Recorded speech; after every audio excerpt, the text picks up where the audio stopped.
주님의 이름으로 문안드립니다. 뉴스위크지에 따르면 미국 성인의 40%가 아마겟돈 전쟁으로 곧 세상이 멸망할 것을 믿는다라고 답변하였습니다. 최근 코로나 바이러스로 인하여 이 아마겟돈에 대한 관심이 점점 더 고조되고 있습니다. 오늘은 죽어야 사는 전쟁 아마겟돈이라는 제목으로 우리 하나님의 말씀 대언합니다. 하루는 저희 집 막내 꼬마 아이가 가장 좋아하는 만화 영화인 뽀로로를 보다가 말고 저를 찾아왔습니다. 무서워서 못 보겠다는 것입니다. 이 악당이 뽀로로를 괴롭힙니다. 그래서 이 악당으로 말미암아 이 뽀로로가 거의 죽게 되었습니다. 이 뽀로로가 공경에 처하게 되자 이 막내 아이는 무섭다고 가서 좀 같이 봐달라는 것입니다. 이 뽀로로가 질까봐 두려워하는 것입니다. 그래서 이 막내 아이와 함께 가서 이 뽀로로를 시청합니다. 이 만화 영화에도 이 선악간의 대쟁투가 있습니다. 처음에는 거의 악당이 승리하는 것처럼 보입니다. 그러나 거의 모든 이야기가 권선징악으로 맞춰지는 것처럼 끝에 가서는 결국 선한 편이 이 뽀로로가 승리합니다. 그 후로도 이 막내 꼬마 아이는 이 만화 영화를 또 보고 또 봤습니다. 그러나 이제는 더 이상 두려워하지 않습니다. 왜 그렇습니까? 끝을, 결말을 알기 때문입니다. 결국은 이 뽀로로가 승리한다는 것을 알기 때문입니다. 이것이 우리 하나님께서 우리에게 성경을 주신 예언을 주신 목적입니다. 하나님께서는 이 예언을 통해서 우리의 끝을, 이 세상 역사의 끝을 보여주셨습니다. 그 무섭고 떨리는 이 아마겟돈 전쟁의 끝을 보여주셨습니다. 승리를 보여주신 것입니다. 끝을 알면 두렵지 않습니다. 성경 전체에 두려워하지 말라는 말씀이 몇 번 나오는지 아십니까? 365번입니다. 두려운 세상이지만 그럼에도 불구하고 날마다 하나님께서 우리와 함께 하시기에 두려워하지 말라는 것입니다. 사단은 우리에게 말합니다. 두려워하라. 그러나 하나님께서는 두려워하지 말라라고 말씀하십니다. 이번 야영회를 통해서 이 코로나 바이러스의 징조로 인한 두려움이 아닌 우리의 머리를 들어 재림의 소망을, 그 끝을 함께 보게 되시길 바랍니다. 먼저 우리는 아마겟돈이 무엇인지를 알아야 합니다. 이 아마겟돈 전쟁에 대한 서로 다른 여러 가지 해석들이 있습니다. 그 중에 몇 가지만 오늘 소개합니다. 첫 번째는 전쟁입니다. 이 사람들은 이 아마겟돈이 러시아가 이슬람 국가들과 함께 연합하여 이스라엘을 공격하는 전쟁이 될 것이다 라고 주장합니다. 이로 인해서 이슬람과 기독교, 공산주의와 민주주의 국가들이 대립하게 될 것입니다. 이는 곧 정치적, 종교적 전쟁입니다. 그리고 바로 이것이 제3차 세계대전이고 이로 인하여 세상이 멸망할 것이다 라는 이론입니다. 많은 기독교인들이 이 해석을 믿고 지지합니다. 두 번째는 식량 부족입니다. 지구의 인구가 10억 명 이르는데 수천 년이 걸렸습니다. 그러나 그 후로 20억에 달하는 데는 불과 100년이 걸리지 않았습니다. 이제는 인구 10억 명이 더 증가하는데 불과 몇 년밖에는 걸리지 않습니다. 그래프에서 보시는 바와 같이 인구가 기하급수적으로 증가하고 있습니다. 이 인류는 제한된 자원을 놓고 서로 경쟁하면서 전쟁을 벌이게 될 것입니다. 바로 그것이 마지막 전쟁 아마겟돈이 될 것이다 라는 주장입니다. 그리고 세 번째는 소행성의 충돌입니다. 나사에서 2029년도 4월 13일에 한 행성이 지구와 충돌하게 될 가능성을 2.7%로 예측합니다. 그리고 이 행성의 이름을 이집트의 죽음의 신의 이름을 따서 아포피스라고 불렀습니다. 실제로 약 3,000피트 정도 되는 크기의 소행성이 지구와 충돌하면 이 인류 전체가 멸망할 수도 있다고 합니다. 그러나 다행인 것은 최근에 이 행성의 궤도가 바뀌어서 지구를 비껴나갈 것이다 라고 나사가 새롭게 발표했습니다. 이 어떤 사람들은 이 지구가 다른 행성과의 충돌로 인하여 멸망할 것이고 바로 그것이 아마겟돈이 될 것이다 라고 주장하는 것입니다. 실제로 이런 행성 충돌의 이야기를 담은 영화가 제작되었던 적이 있습니다. 혹시 무엇인지 아십니까? 그 영화의 제목이 아마겟돈이었습니다. 그리고 다음은 현재 가장 많은 관심을 가지고 있는 이론입니다. 화면에서 보시는 것처럼 세계적으로 2억 명 이상을 죽게 했던 흑사병, 그리고 5천만 명 이상을 죽게 한 스페인 독감, 그리고 수십만 명의 사람들을 현재 죽게 하고 있는 이 코로나 바이러스와 같은 이 전염병이 곧 아마겟돈 전쟁이 될 것이다. 그리고 이로 인하여 이 세상이 멸망할 것이다 라고 주장하는 사람들이 있습니다. 이제는 성경이 이야기하는 아마겟돈은 과연 무엇인지 말씀드리겠습니다. 계시록 16장 12절에서 16절입니다. 또 여섯째가 그 대접을 큰 강 유브라데 쏟음에 강물이 말라서 동방에서 오는 왕들의 길이 예비됩니다. 주목하시기 바랍니다. 유브라데스 강이 마릅니다. 그리고 그 마른 유브라데스의 강 길을 따라서 동쪽에서 오는 왕들의 길이 예비됩니다. 13절입니다. 또 내가 보매 개구리 같은 새 더러운 용이 용의 입과 짐승의 입과 거짓 선지자의 입에서 나옵니다. 이 세 인물이 오늘 말씀에서 아주 중요합니다. 용입니다. 짐승입니다. 거짓 선지자입니다. 16절입니다. 새 영이 히브리 음으로 아마겟돈이라 하는 곳으로 왕들을 모읍니다. 이 말씀을 다시 요약하겠습니다. 첫 번째는 유브라데스 강이 마르면서 왕들의 길이 예비됩니다. 두 번째는 용과 짐승과 거짓 선지자가 하나로 연합합니다. 그리고 그 전쟁의 현장이 바로 아마겟돈입니다. 이 세 가지 내용을 바탕으로 오늘 말씀을 드립니다. 먼저 이 아마겟돈 전쟁의 시작을 알리는 유브라데스 강물이 마릅니다. 그래서 이 동쪽에서 오는 왕들의 길이 예비되는 것입니다. 이것이 무슨 뜻입니까? 성경은 성경으로 풀어야 합니다. 계시록의 약 3분의 2가량이 구약 성경의 이미지를 인용하고 있습니다. 그리고 실제로 이 유브라데스 강이 마르는 사건은 구약의 역사를 통하여 성취되었던 일입니다. 고대 바벨론의 이야기인 것입니다. 고대 바벨론은 유브라데스 강 위에 세워진 도시였습니다. 다니엘서 5장 1절입니다. 벨사살 왕이 그 귀인 1,000명을 위하여 큰 잔치를, 파티를 열었습니다. 그리고 1,000명 앞에서 술을 마십니다. 바벨론 왕 느부갓네살은 이미 죽었습니다. 이제는 그의 손자인 벨사살이 왕위에 있을 때입니다. 이 동쪽에서부터 쳐들어온 그 대규모의 군대가, 페르시아 군대가 이 바벨론 성을 포위하고 있었습니다. 그러나 이 견고한 성 바벨론이 정복된다는 것은 불가능처럼 보입니다. 벽이 너무 높아서 오르기가 거의 불가능합니다. 이 성 안으로는 이 중심부를 가로질러서 유브라데스 강이 흐르기 때문에 물의 부족에 대한 걱정도 없습니다. 20년 동안이나 먹을 음식이 충분하게 이 도시 안에는 비축되어 있었습니다. 한 역사가의 기록에 의하면 이 바벨론 사람들은 밖에서 쳐들어오지도 못하고 이 높은 벽만 올려다보고 있는 이 페르시아 군대를 조롱합니다. 그리고 성벽 위에서 먹다 남은 음식들을, 그 음식물 쓰레기들을 성 밖으로 던지는 것입니다. 이 어린 왕 벨사살은 페르시아 군대를 전혀 걱정하지 않는다는 것을 증명하기 위해서 성대한 파티를 열었던 것입니다. 그리고 이스라엘을 정복하고 성전에서 빼앗아온 그 거룩한 전리품들을 가지고 오는 것입니다. 그리고 자랑합니다. 거룩과 부정이, 진리와 거짓이 뒤섞여 있던 곳이 바로 바벨론입니다. 이제는 예루살렘 성전에서 가지고 온 그 거룩한 기명에 그 부정한 수를 따라서 먹으려는 것입니다. 그때에 갑자기 공중에서 잘려진 손 하나가 등장합니다. 그리고 메네메네 데겔 우바르신이라고 벽에다가 글을 쓰는 것입니다. 모두가 두려워 떨고 있습니다. 왕이 무슨 뜻이냐고 신하들에게 물었지만 아무도 답변을 할 수 없었습니다. 이때 한 신하가 아주 오래전에 느부갓네살 왕의 꿈을 해석했던 다니엘을 생각해냅니다. 그리고 이제는 즉시 왕명으로 이 다니엘을 궁궐로 호출하는 것입니다. 이제는 할아버지가 된, 머리가 하얘진 그 다니엘이 궁전으로 들어오게 되었습니다. 그리고 해석합니다. 다니엘서 5장 25절에서 28절입니다. 그 뜻을 해석하건대 메네는 하나님이 이미 왕의 나라의 시대를 세워서 그것을 끝나게 하셨다 하미요. 데겔은 왕이 저울에 달려서 부족함이 배었다 하미요.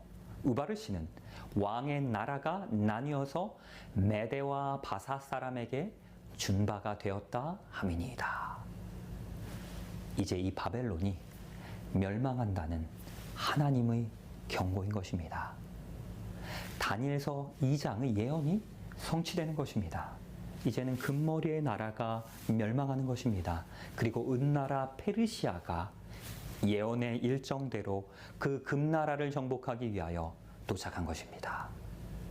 이 죄악된 세상에서 영원은 없습니다. 바벨론의 영화도 그 무엇이라도 결국은 사라질 것입니다. 우리의 삶도 이 지구의 역사도 마찬가지입니다. 이제 파티가 끝난 것입니다.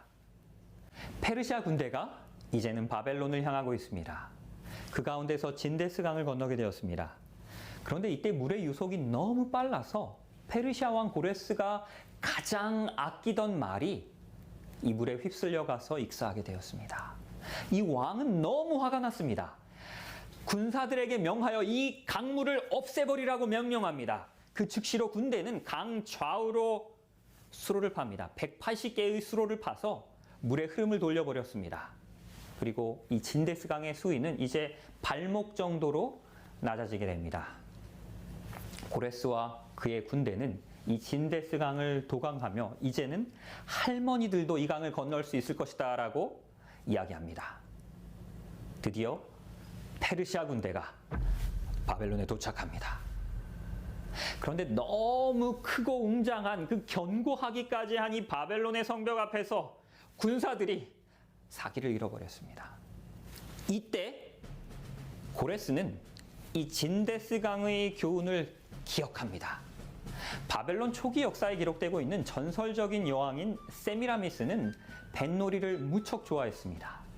그래서 그녀는 이 뱃놀이를 위해서 이 유브라데스강 유역에 인공 호수를 파게 되었습니다.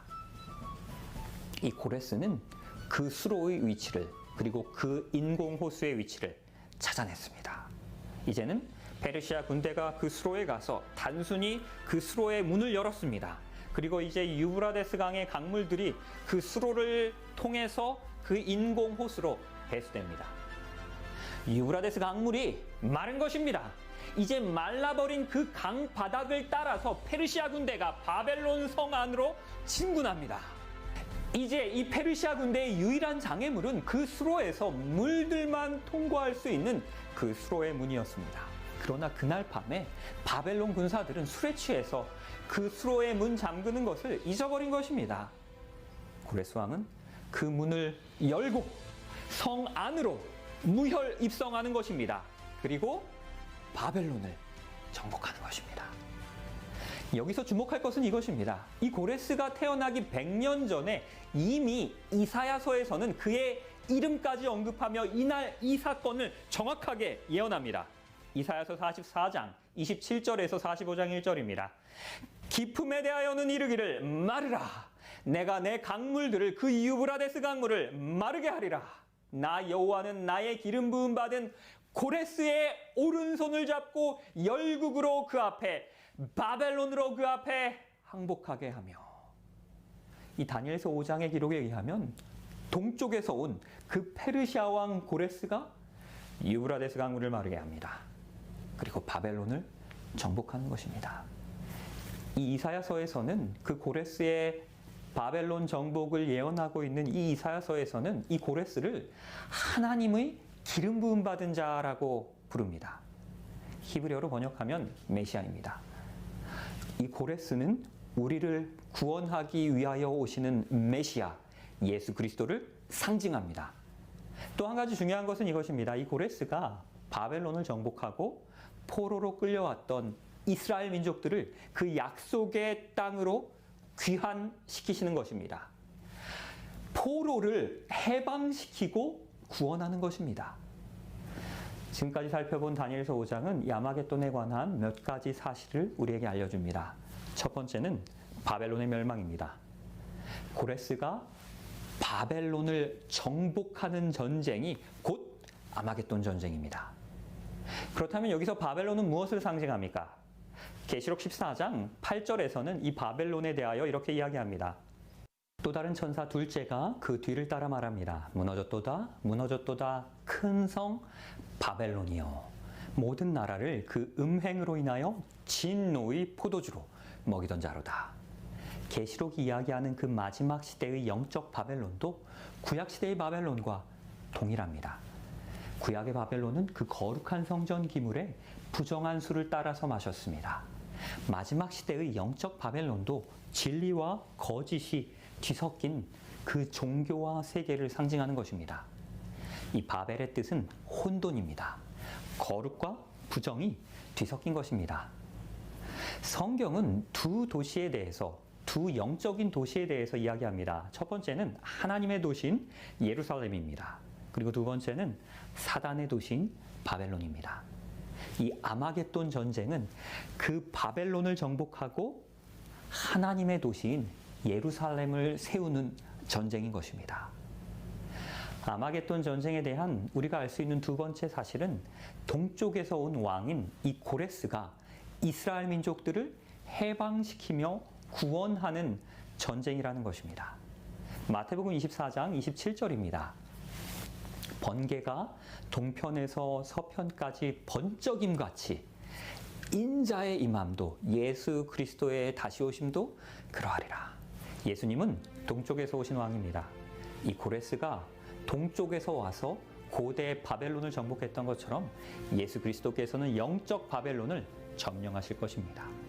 그리고 이 고레스가 예루살렘 귀환령을 내려서 이스라엘 민족을 해방시키고 귀환시켰던 것처럼 마찬가지로 예수 그리스도께서도 다시 오셔서 그 바벨론 정복하시고 우리를 죄의 속박으로부터 구원하시고 하늘 예루살렘으로 우리를 귀환시키실 것입니다.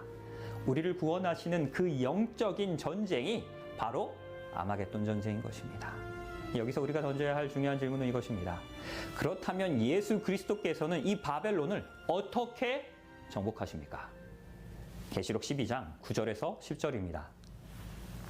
큰 용이 내어 쫓기니 옛뱀 곧 마귀라고도 하고 사단이라고도 하는 온 천하를 꿰는 자라. 땅으로 쫓기니 그의 사자들도 저희와 함께 내어 쫓기니라. 또 들으니 하늘에서 큰 음성이 있어 가로되 이제 우리 하나님의 구원과 능력과 나라와 또 그의 그리스도의 권세가 이루었으니 우리의 형제들을 참소하던 자가 우리 하나님 앞에서 밤낮 참소하던 자가 쫓겨났고, 본문에서는 사단이 쫓겨났다는 것을 4번이나 강조합니다. 쫓겨났고 쫓겨났고 또 쫓겨났고 쫓겨납니다. 어떻게 쫓겨나는 것입니까? 어떻게 예수 그리스도께서 승리하신 것입니까? 우리는 그 답을 요한 복음에서 찾을 수 있습니다. 여러분 아시는 것처럼 이 요한 복음의 저자와 요한 계시록의 저자는 동일합니다. 누구입니까? 요한입니다. 요한의 계시록 12장에서는 사단이 패배합니다. 그리고 요한의 복음서 12장에서는 예수 그리스도께서 사단을 이기시는 방법에 대하여 우리에게 진술합니다. 요한의 복음서 12장 31절입니다. 이제 이 세상의 심판이 이릅니다. 그리고 이 세상의 임금이 쫓겨납니다. 계시록 12장과 동일한 이야기입니다. 세상의 임금, 곧 사단이 쫓겨납니다. 어떻게 쫓겨납니까? 예수 그리스도께서 어떻게 이 사단을 이기시는 것입니까? 32절입니다. 내가 땅에서 들리면, 십자가에 들리면 모든 사람들을 다 해방시키고 구원하여 내게로 이끌겠노라. 예수 그리스도께서 이 아마겟돈 전쟁 가운데서 십자가로, 죽음으로, 들리심으로, 사랑으로 승리하신 것입니다.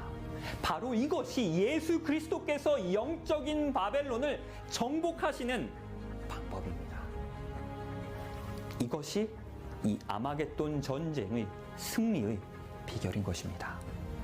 계속해서 계시록 5장을 보시겠습니다. 요한이 비전 가운데 하늘의 보좌를 봅니다. 내가 보니 보좌와 네 생물과 장로들 사이에 어린 양이 섰는데 하늘에 하나님의 보좌가 있습니다. 여러분들은 이 보좌에서 무엇을 기대하십니까? 당연히 왕 중의 왕이신, 신 중의 신이신, 온 우주의 창조주이신 우리 하나님께서 근엄하게 그 보좌에 앉아 계실 것을 당연히 기대합니다. 그런데 요한이 본 것은 무엇입니까? 어린 양입니다. 그것도 힘없이 죽임당한 어린 양입니다. 예수 그리스도께서는 어린 양으로 총 33번 신약에서 불려졌습니다. 그 중에서도 요한이 기록한 요한복음에 3번, 그리고 요한의 계시록에 27번 기록되고 있습니다. 리처드가 기록한 계시록의 신학이라는 책에서는 이렇게 주석합니다.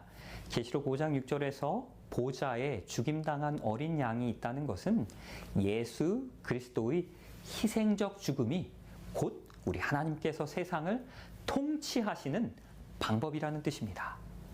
예수 그리스도께서는 희생과 죽음으로 이 세상을 이기시고 통치하십니다. 죽음으로 이기는 전쟁이 바로 아마겟돈인 것입니다. 바로 이것이 이 영적인 전쟁에서 우리가 승리하는 비결입니다. 갈라디아서 2장 20절입니다. 내가 그리스도와 함께 십자가에 못 박혔나니 내가 죽었나니 그런즉 이제는 내가 산 것이 아니요 오직 내 안에 그리스도께서 사시는 것입니다. 예수 그리스도께서 그리하신 것처럼 우리도 죽어야 합니다. 나의 자아가, 나의 이기심이, 이 세상을 향한 나의 욕심과 쾌락이 십자가에서 죽어야 합니다. 그러할 때에 내 안에서 예수 그리스도께서 사실 수 있는 것입니다. 그러할 때에 예수께서 나를 대신하여 싸우실 수 있는 것입니다. 이기실 수 있는 것입니다. 이 아마겟돈 전쟁은 죽어야 사는 전쟁입니다. 몇 년 전 몽골에서 실제로 있었던 이야기입니다. 몽골의 개척교회에서 한 선교사님께서 예배를 진행하고 계시는데 벌러르라고 하는 한 소녀가 예배 시간에 땀이 뒤범벅이 되어서 교회에 들어왔습니다. 이 소녀는 몇 달 전에 회심하고 침례를 받은 소녀였습니다. 그런데 그날 아침에 그 집의 가장 큰 재산인 소를 잃어버렸습니다. 그리고 이 소를 찾으려고 온 들판을 뛰어다닌 것입니다.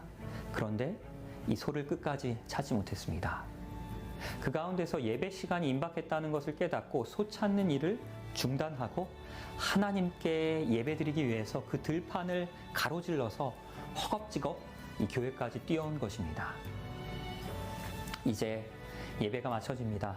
목사님께서 마지막 축도를 하십니다. 그리고 온 회중이 아멘으로 화답하는데요. 이때에 혹시 이 소리 들리십니까? 네, 이 소리가 들려오는 것입니다.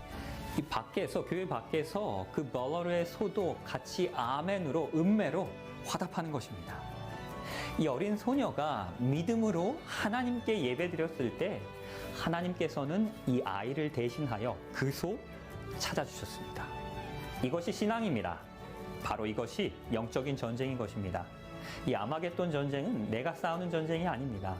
내가 하나님 앞에 믿음으로 신뢰하며 나올 때에 하나님께서 나를 대신하여 싸워주시는 영적 전쟁인 것입니다. 그리고 그 영적인 싸움의 장소가 바로 아마겟돈입니다. 계시록 16장 16절입니다. 새 영이 히브리음으로 아마겟돈이라 하는 곳으로 왕들을 모읍니다.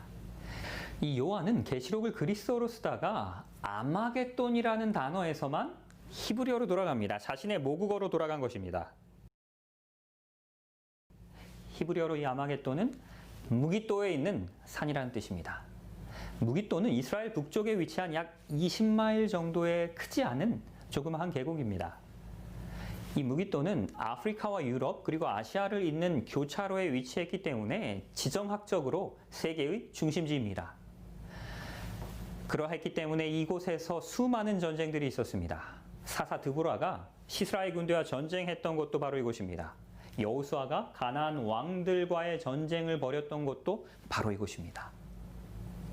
이곳은 수많은 육체적 전쟁이 있었던 곳인과 동시에 영적인 전쟁 역시도 이곳에서 일어나게 되었습니다.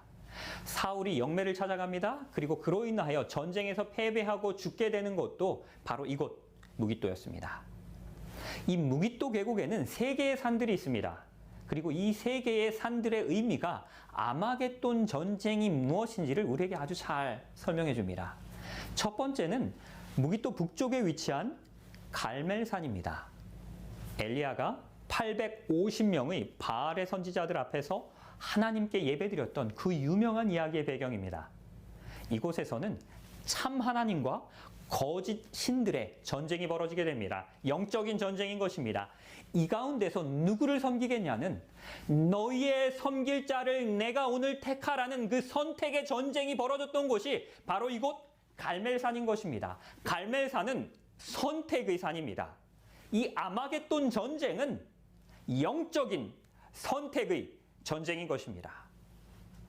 남쪽에는 길보아산이 있습니다. 이곳은 사울이 영매를 방문한 곳입니다. 이곳에서 사단이 기적을 일으켜서 사무엘의 영혼을 불러냅니다. 영적인 기만이 있었던 강신술의 장소가 바로 이곳 길보아산입니다. 이 강신술은 이 최후의 전쟁 아마겟돈에서 사단이 가장 즐겨 사용하는 무기입니다. 이제 남동쪽으로 내려가면 3번째 산, 우리에게 변화산으로 알려진 다볼산이 있습니다. 그날에 예수께서 영광스러운 모습으로 변화되셨던 산입니다. 이는 재림에 관한 작은 청사진을 우리에게 보여주는 산입니다. 바로 아마겟돈 전쟁은 재림의 때에 완전히 종결되게 됩니다. 이 무기또의 3산의 의미를 종합하면 이것입니다. 아마겟돈 전쟁은 재림의 전에 영적인 기만이 있는 그 바벨론의 시대에 마지막 신앙의 결정을 내리는 영적인 싸움인 것입니다. 이 전쟁은 하늘에서 루시퍼의 반역으로 시작되었습니다. 그리고 예수 그리스도의 십자가의 죽으심으로 절정을 이루었습니다. 이기셨습니다. 이미 승리하신 것입니다. 이 전쟁은 무력으로 정복하는 전쟁이 아니라 십자가에서 죽기까지 복종하시고 섬김으로 사랑으로 승리하시는 전쟁입니다. 바로 죽음으로 이기는 전쟁이 아마겟돈 전쟁입니다. 죽어야 사는 전쟁이 바로 이 아마겟돈 전쟁인 것입니다. 그럼 이 마지막 시대에 우리는 무엇해야 합니까? 십자가를 따라야 합니다. 이 십자가로 세상을 정복하신 예수 그리스도의 길을 따라야 합니다. 유브라데스 강물이 마르며 예수 그리스도께서 재림하실 그때에 비로소 이 전쟁은 완전하게 종결될 것입니다. 위조의 신이라고 불리우는 프랭크 바르사가 있습니다. 프랭크는 역사상 가장 진짜 같은 위조 지폐를 2,800억이나 만들었습니다. 놀라운 것은 이 위조 지폐는 전문가도 식별이 불가능합니다. 그런데 그는 이 돈들을 많이 인쇄해서 싼 값에 넘기는 과정에서 FBI에 걸리게 됩니다. 그리고 감옥에 가게 되었습니다. 하지만 놀랍게도 6주 만에 석방됩니다. FBI에 자신의 위조 지폐 인쇄 기술을 전수해주는 조건이었습니다. 그래서 지금도 위조범들은 이 프랭크 바르사를 위조의 신이라고 부릅니다. 위조범들은 동전을 위조하지 않습니다. 지폐를 위조합니다. 왜 그렇습니까? 가치가 있기 때문입니다. 가치가 있는 것에는 항상 모조품들이 있습니다. 사단은 위조의 신입니다. 가장 가치 있는 계명인 안식일을 위조하여 주일로 만들어냈습니다. 이 마지막 전쟁에서도 감히 삼위 하나님을 위조합니다. 거짓 삼위일체를 만드는 것입니다. 용과 짐승과 거짓 선지자의 연합을 만들어냅니다. 계시록 16장 13절입니다. 또 내가 보매 개구리 같은 새 더러운 영이 용의 입과 짐승의 입과 거짓 선지자의 입에서 나오니, 이 용은 아버지 하나님, 그리고 짐승은 예수님, 거짓 선지자는 성령의 역할로 연합합니다. 그리하여 진리를 공격하고 하나님의 백성들을 핍박하는 것입니다. 먼저 여기서 용의 정체는 무엇입니까? 계시록 12장 9절입니다. 큰 용이 내어 쫓기니 옛뱀 곧 마귀라고도 하고 사단이라고도 하는 온 천하를 꿰는 자입니다. 이 용은 사단입니다. 이 사단을 옛 뱀이라고 칭합니다. 무엇을 참조하라는 것입니까? 창세기입니다. 지금 요한은 이 창세기의 이미지를 인용하고 있는 것입니다. 창세기 3장 4절에서 5절입니다. 뱀이 여자에게 이르되 너희가 결코 죽지 아니하리라. 그것을 먹는 날에 너희의 눈이 밝아져서 하나님과 같이 되어서 선악을 알 줄 하나님이 아심이니라. 이 뱀은 여기서 두 가지 주장을 합니다. 첫 번째는 죄를 지어도 죽지 않는다는 것입니다. 곧 영혼이 불멸한다는 것입니다. 두 번째는 하나님처럼 될 수 있다는 것입니다. 바로 이것이 이 모든 이교도의 기초가 되는 강신술의 사상입니다. 고대 바벨론에서 비롯된 바벨의 사상인 것입니다. 그러나 이러한 사상이 오늘날의 현대 교회 안에서도 자리 잡고 있습니다. 사람이 죽어도 영혼은 영원히 살아서 죽지 않는다고 믿는 것입니다. 이 뱀이, 사단이 하나님의 백성들을 미혹하는 것입니다. 그리고 이 교회를 바벨론으로 만들었습니다. 이 용의 정체는 사단이며 강신술로 우리를 공격합니다. 그럼 다음 짐승은 누구입니까? 계시록 13장 4절입니다. 용이 짐승에게 권세를 주므로 용에게 경배하며 짐승에게 경배합니다. 이 예언적 해석에서 짐승은 곧 나라입니다. 그리고 동시에 경배합니다. 종교와 관련된 나라라는 것입니다. 종교이며 곧 나라인 바티칸 로마 캐톨릭을 이야기합니다. 이 짐승의 정체는 교황권입니다. 그리고 이 짐승은 짐승의 표로 우리를 공격할 것입니다. 다음은 거짓 선지자입니다. 계시록 19장 20절입니다. 짐승이 잡히고 그 앞에서 이적을 행하던 거짓 선지자도 이제 함께 잡힙니다. 짐승의 표를 받고 그의 우상에게 경배하던 자들을 이적으로 미혹하던 자입니다. 이 거짓 선지자의 역할은 이적을 행하여 사람들로 하여금 짐승의 표를 받게 강요하는 것입니다. 계시록 13장에서 등장하는 이 둘째 짐승, 곧 미국 역시도 하나님의 백성들에게 짐승의 표를 강요합니다. 이 거짓 선지자와 이 둘째 짐승은 동일한 일을 하는 것입니다. 이 둘째 짐승 역시도 양처럼 생겼지만 용처럼 말합니다. 미국도 선지자처럼 보였지만 실제로는 거짓 선지자의 역할을 하는 것입니다. 이 거짓 선지자, 곧 미국의 무기는 배도하여 용처럼 말하는 타락한 교회입니다. 계시록 16장 13절에서 14절입니다.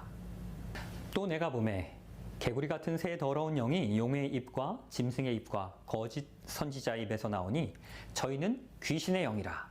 이적을 행하여 온 천하 임금들에게 가서 하나님 곧 전능하신 이 큰 날에 전쟁을 위하여 그들을 모으더라. 이 사단의 삼위일체가 온 천하 임금들 곧 정치적인 힘과 연합합니다. 세계를 모읍니다. 이 세계를 통합하려는 것입니다. 이제 이 통합된 세력이 사단에게 경배하도록 전 세계를 강요할 것입니다. 무엇인가를 강요하기 위해서는 법이 필요합니다. 바로 이때 만들어지는 법이 일요일 휴업령입니다. 그리고 이 법으로 인하여 온 세상이 짐승의 표를 받도록 강요당할 것입니다. 그리고 이 아마겟돈의 전쟁에서 우리에게 항복하도록 강요할 것입니다. 바로 이때 있게 될 일들에 대하여 다니엘서 2장은 이렇게 이야기합니다. 다니엘서 2장 43절입니다. 왕께서 철과 진흙이 섞인 것을 보셨은즉 그들이 다른 인종과 서로 섞일 것이나 피차에 합하지 아니함이 철과 진흙이 합하지 아니함과 같으리이다. 샤르말류 대제가 그리고 나폴레옹이 독일의 빌헬름 2세가 히틀러가 모두 유럽을 하나로 연합하려고 시도합니다. 그러나 다 실패하였습니다. 유럽 연합 역시도 거의 성공하는 것처럼 보였지만 영국의 탈퇴로 실패합니다. 철과 진흙이 합하지 못함 같이 연합될 수 없다는 것입니다. 이 사단도 마지막 때에 새 더러운 영의 연합으로 온 세상을 하나로 통합하려고 합니다. 그러나 그의 시도는 실패할 것입니다. 바로 그때에 이 세상의 역사는 마지막 뜨인 돌, 예수 그리스도의 재림으로 맞춰지는 것입니다. 이 마지막 영적인 전쟁 아마겟돈은 예수 그리스도의 다시 오심으로, 그 돌 나라의 다시 오심으로 맞춰지게 됩니다. 한국교회 역사에서 부조와 선지자를 최초로 번역한 분은 이 사진에서 보시는 미국에서 온 선교사 사움태입니다. 이 사움태 선교사가 하루는 꿈을 꾸게 되었습니다. 저쪽 강 건너편에서 흰 옷을 입은 3명의 여인들이 간절하게 와달라고 손짓하는 것입니다. 그러나 이 꿈은 곧 잊혀지게 되었습니다. 그런데 그날 대총회에서 이 사움태 선교사에게 편지 한 통이 배달됩니다. 조선이라는 땅으로 가서 복음을 전해달라는 내용이었습니다. 처음 듣는 나라였기 때문에 도서관에 갑니다. 그리고 조선이라는 나라에 대한 백과사전을 찾아보게 되었습니다. 이 백과사전의 내용을 찬찬히 살펴보던 중에 깜짝 놀랄 일이 있었습니다. 그 백과사전에 있는 사진 속에, 조선의 여인들의 사진 속에서 어젯밤에 본 것과 동일한 그 흰 옷을 입은 여자들이 그곳에 들어있는 것입니다. 하나님의 뜻이라고 생각합니다. 그리고 이 사움태 선교사는 한국에 선교사로 떠나게 되었습니다. 한국에 온 지 11개월 만에 의명학교에서 한국어로 수업을 할 정도로 한국어에 특별한 재능이 있었습니다. 그리고 이 하나님께서 주신 재능으로 그녀가 가장 먼저 하고 싶었던 일은 부조와 선지자를 번역하는 것이었습니다. 죄로 인하여 죽을 수밖에 없는 이 인류를 향한 하나님의 구속의 계획이 무엇인지를 이 조선 사람들에게 간절히 들려주기 원했습니다. 1916년도부터 부조와 선지자의 번역은 시작되었습니다. 그리고 사단은 이 사명을 맡기 위하여 이 사움태 선교사를 공격합니다. 이질에 걸려서 신음하면서도 병상에서도 번역하는 일을 멈추지 않았습니다. 당시의 모든 동료 선교사들이 미국에 가서 치료받고 다시 돌아오라라고 강권하였지만 이 사움태 선교사는 하나님께서 나에게 주신 이 사명인 부조와 선지자의 번역을 모두 마칠 때까지 돌아가지 않겠노라라고 동료들에게 이야기합니다. 죽으면 죽으리라라고 외치면서 무려 3년을 병마와 싸우며 이 책의 번역을 완성하게 되었습니다. 사단은 그에게 주어진 사명을 다하지 못하도록 끝까지 그녀를 공격했지만 물러서지 않았습니다. 사움태 선교사는 이 번역을 모두 마치고 이제 미국으로 떠나게 됩니다. 하지만 이미 병세가 너무 악화되어서 돌아간 지 5개월 만에 하나님의 품에 안기게 되었습니다. 23살에 가장 아름다운 나이에, 꽃다운 나이에 조선으로 와서 무려 13년을 이 조선 땅을 위하여 헌신하며 봉사합니다.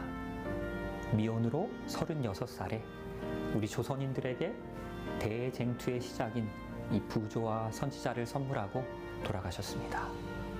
한 선교사의 사랑으로, 죽음으로 조선에 선물된 책이 바로 이 부조와 선지자인 것입니다. 1920년도 1월 교회 진함에 실린 이 사움태 선교사를 향한 조선 합회의 추모사입니다. 사랑하는 우리 누나, 조선을 위하여 그렇듯 사랑하여 막대한 근면과 고심으로 행하던 일, 심한 병을 얻은 후에도 힘쓰던 일, 지금 잠든 누나의 훌륭한 모범을 우리 모두 힘써 따르기를 포고하노라. 부조와 선지자가 조선에 최초로 번역되었을 때의 책의 제목은 고대사화였습니다. 이 고대사화의 첫 장은 우리에게 하나님은 사랑이라고 분명하게 그리고 힘있게 이야기합니다. 이제 후에 번역이 완료된 대쟁투의 책의 맨 마지막 문단에서도 이렇게 이야기합니다. 대쟁투는 끝이 났다. 죄와 죄인들은 없어졌다. 온 우주는 깨끗하여졌습니다. 오직 조화와 기쁨의 맥박만이 온 우주의 만물을 통하여 고동합니다. 생명과 빛과 환희가 만물을 창조하신 분에게서 끊임없이 넓은 우주로 퍼져간다.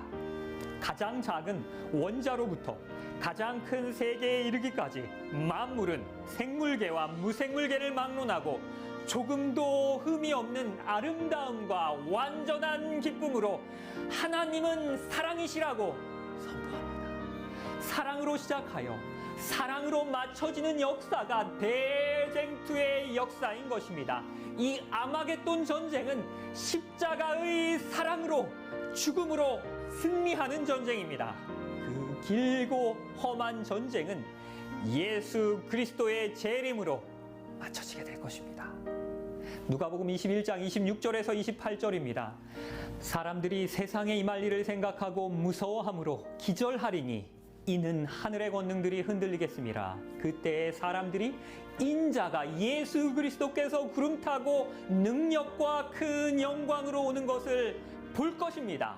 이런 일이 되기를 시작하거든 일어나 머리를 들라. 너희의 속량이 구원이 가까웠느니라. 난리와 난리가 끊이지 않고 있습니다. 지진으로, 전쟁으로, 폭동으로, 코로나 바이러스로 인하여 무서워하고 기절합니다. 이러한 무서운 난리가 시작될 때에 우리는 무엇해야 합니까? 징조를 보며 두려워하는 것이 아니라 그 징조 너머에서 이 세상을 이기시고 나를 구원하러 다시 오시는 우리 구주 예수 그리스도의 발자국 소리를 듣게 되시기 바랍니다. 죽음으로 이기는 전쟁이 아마겟돈 전쟁입니다.